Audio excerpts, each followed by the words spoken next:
Hello guys, welcome to our YouTube channel. हम लोग पढ़ रहे थे बिजनेस इन्फॉर्मेटिक्स, जिसमें हमने देखा था कि ई कॉमर्स क्या होता है। आज हम स्टार्ट करेंगे अपनी नेक्स्ट यूनिट, जिसका नाम है e payments and security issues in e commerce.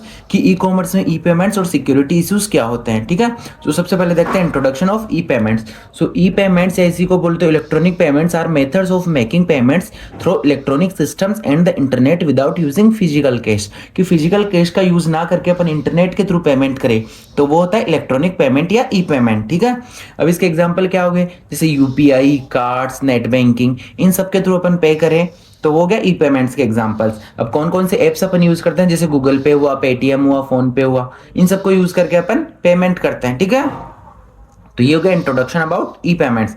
अब अपन देखते हैं special features of e payments. कि जो अपन इलेक्ट्रॉनिक पेमेंट्स होते हैं या अपन जो ऑनलाइन पे करते हैं, उसके कुछ फीचर्स है, तभी तो अपन आजकल ये यूज कर रहे हैं, वरना जो ट्रेडिशनल मेथड होता था वो क्यों नहीं यूज कर रहे हैं। सो फर्स्ट स्पेशल फीचर हो गया स्पीड। स्पीड क्या हो गया, इंस्टेंट ट्रांजेक्शंस। कि जो पहले ट्रेडिशनल सिस्टम होता था, अपने को बैंक में जाना पड़ता था, ठीक है, फिर अपन कैश डालते थे, फिर अगले के पास जाता था, या फिर अपने को अगर कुरियर वगैरह करवाना है तो वो टाइम कंज्यूमिंग होता था। बट इलेक्ट्रॉनिक पेमेंट्स या ऑनलाइन पेमेंट के थ्रू क्या होता है, अपन within a seconds payment कर सकते हैं। सो फर्स्ट फीचर हो गया स्पीड मींस इंस्टेंट ट्रांजेक्शंस। अब सेकंड फीचर क्या हो गया, कन्वीनियंस। क्या कन्वीनियंस, कन्वीनियंस मतलब क्या, 24/7 एक्सिस। कि अगर आपको रात के 2 बजे भी पेमेंट करना है तो आपको रात को 2 बजे भी कर सकते हो। ठीक है, सो सेकंड फीचर हो गया कन्वीनियंस। फिर third one is security means encryption and OTP अपने को मिलता है। सो जो अपन पेमेंट कर रहे हैं वो सिक्योर रहेगा। ऐसा नहीं है कि आप किसी को पैसे देने जा रहे हो और बीच में किसी ने लूट लिया, तो वो चीज नहीं रहती है। तो थर्ड फीचर हो गया सिक्योरिटी। ठीक है, fourth one is global reach means कि आप ऐसा नहीं है कि पर्टिकुलर एक ही स्टेट में या एक लोकेशन पर ही पेमेंट कर सकते हो, आप ग्लोबली कहीं भी किसी को भी पैसे भेज सकते हो। सो फोर्थ फीचर हो गया global reach means international payments are also possible. फिर नेक्स्ट फीचर हो गया paperless means no physical cash. कि आपको फिजिकल कैश लेने की नीड ही नहीं है, आप ऑनलाइन भेजो, ऑनलाइन पे करो, और आजकल हर कोई उसको एक्सेप्ट कर रहा है। ठीक है, और last one is record keeping means कि आज की 10 साल बाद भी आप वो हिस्ट्री जाके देखोगे तो आपको मिल जाएगी। सो automatic transaction history is available. तो ये हो गए special features of e payments.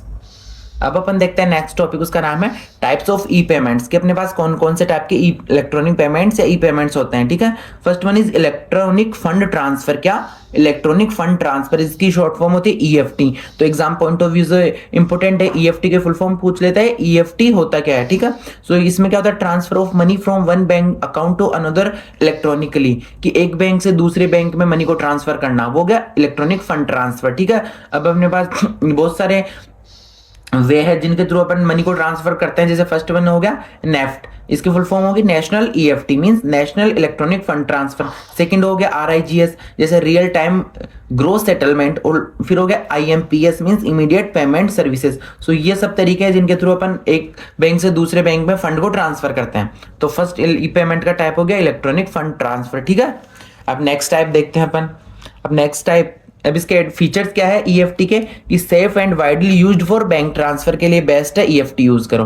अब सेकंड हो गया ई कैश या इलेक्ट्रॉनिक कैश। इसमें क्या होता है, digital form of physical money stored electronically. कि जो अपने पास फिजिकल मनी है इसी का डिजिटल रूप, तो वो गया ई कैश। ठीक है, इसके फीचर्स क्या है, यूज्ड फॉर स्मॉल पेमेंट्स। कि आपको स्मॉल पेमेंट्स करने हैं उसके लिए बेस्ट है, and can be anonymous means unidentifiable भी हो सकती है कभी कभी। ठीक है, नेक्स्ट टाइप हो गया अपना ई पेमेंट्स का, वो कौन सा है, ई चेक। ठीक है, कि जो ट्रेडिशनल चेक होता था उसी का इलेक्ट्रॉनिक वर्जन या ऑनलाइन। ठीक है, so digital version of traditional cheque is called e cheque. इसके फीचर्स क्या होगा, डिजिटली साइन, के अपन साइन भी जरूरी नहीं है कि जैसे साइन करना हो, अपन डिजिटली साइन वगैरह कर सकते हैं, बायोमेट्रिक वगैरह, एंड प्रोसेस्ड ऑनलाइन, और ये मान्य भी रहता है। फिर होता है क्रेडिट कार्ड्स। कौन सा, credit cards. Credit card means payment using borrowed money from bank. कि हमने बैंक से जो मनी बोरो ली है उसके थ्रू अपन पे कर रहे हैं, तो वो गया क्रेडिट कार्ड्स। जैसे एग्जांपल हो गया वीजा। इसके फीचर्स क्या होता है, बाय नाउ पे लेटर। कि अभी आपके पास नहीं है, आप खरीद लो, बाद में बैंक में एड ऑन कर लेना। ठीक है, एंड वाइडली एक्सेप्टेड। फिर होता है अपना नेक्स्ट, वो क्या है, डेबिट कार्ड। इसमें क्या होता है, payments directly deducted from bank account. कि आपके बैंक में जो मनी है उससे आप पेमेंट कर रहे हो, तो वो होता है डेबिट कार्ड के थ्रू। ठीक है, इसका एग्जांपल हो गया मास्टर कार्ड।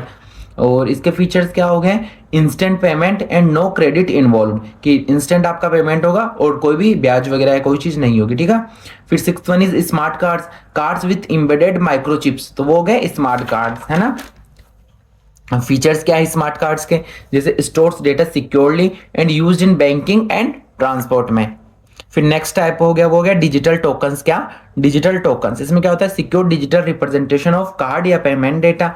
इसके फीचर्स क्या है? यूज्ड फॉर सिक्योर ट्रांजेक्शन के लिए एंड प्रिवेंट डेटा थेफ्ट्स, ये डेटा थेफ्ट वगैरह से प्रिवेंट करता है। और लास्ट टाइप हो गया ई पेमेंट्स का, वो है इलेक्ट्रॉनिक वॉलेट्स।